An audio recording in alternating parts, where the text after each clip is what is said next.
Betrayal Beneath the Moonlight.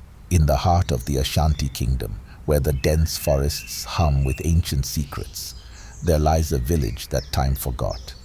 A place where tradition binds the people as tightly as the thick vines that twist around the ancient trees.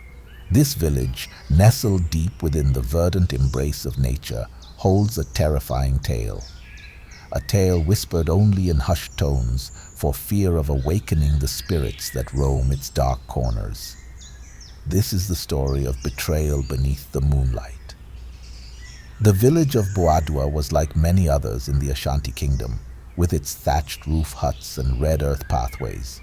The villagers wore vibrant kente cloth, their garments woven with intricate patterns that told stories of their lineage.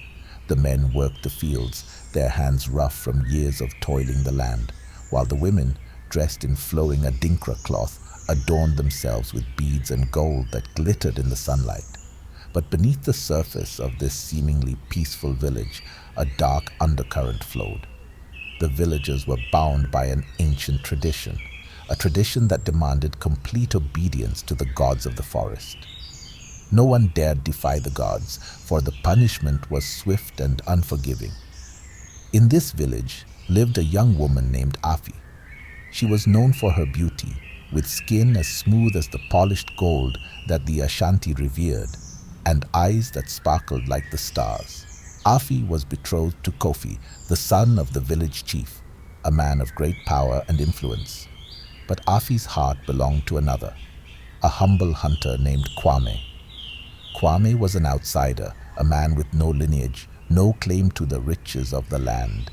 He lived on the outskirts of the village, near the edge of the forest, where the shadows seemed to have a life of their own.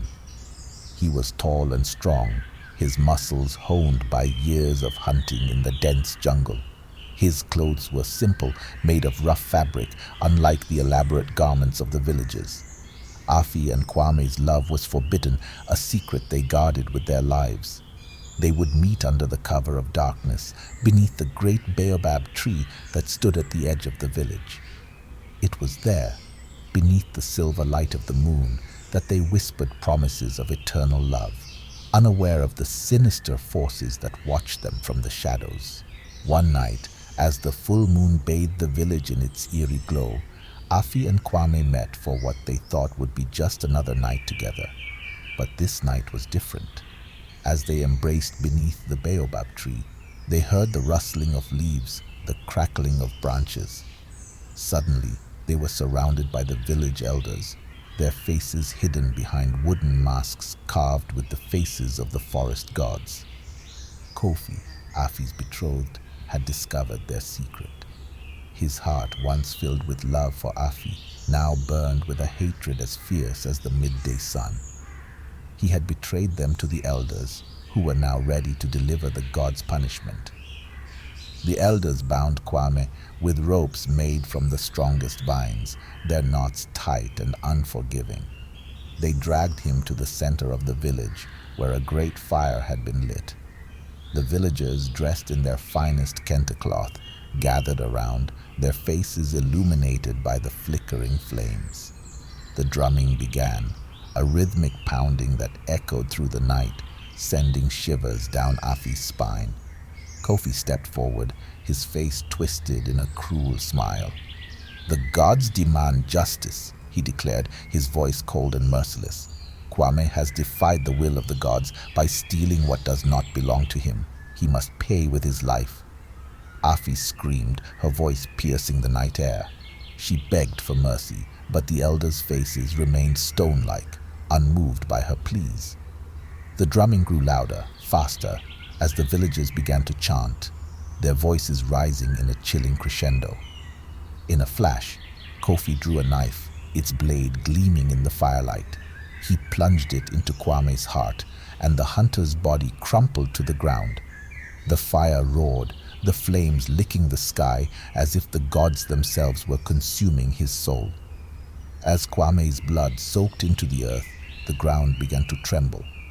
The villagers gasped in fear as the sky darkened, the moon swallowed by ominous clouds.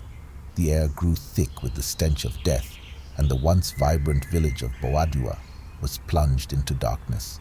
The elders, realizing their grave mistake, tried to appease the gods with offerings, but it was too late. The forest, which had always been a source of life, now seemed to pulse with a malevolent energy. Strange twisted shapes appeared in the trees, their eyes glowing with an unnatural light.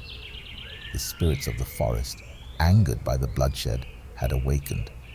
That night, the villagers of Boadua learned the true meaning of terror.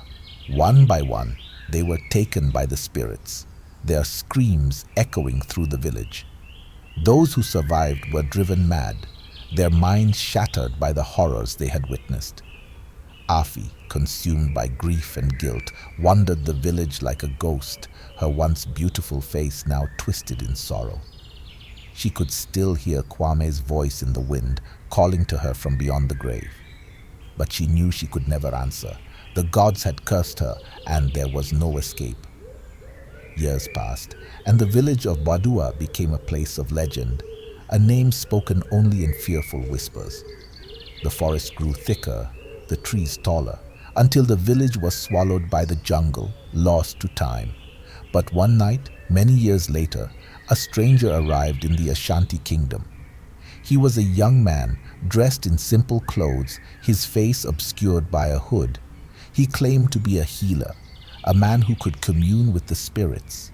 The villagers, desperate to rid themselves of the curse that had plagued them for generations, brought the stranger to the ruins of Boadua.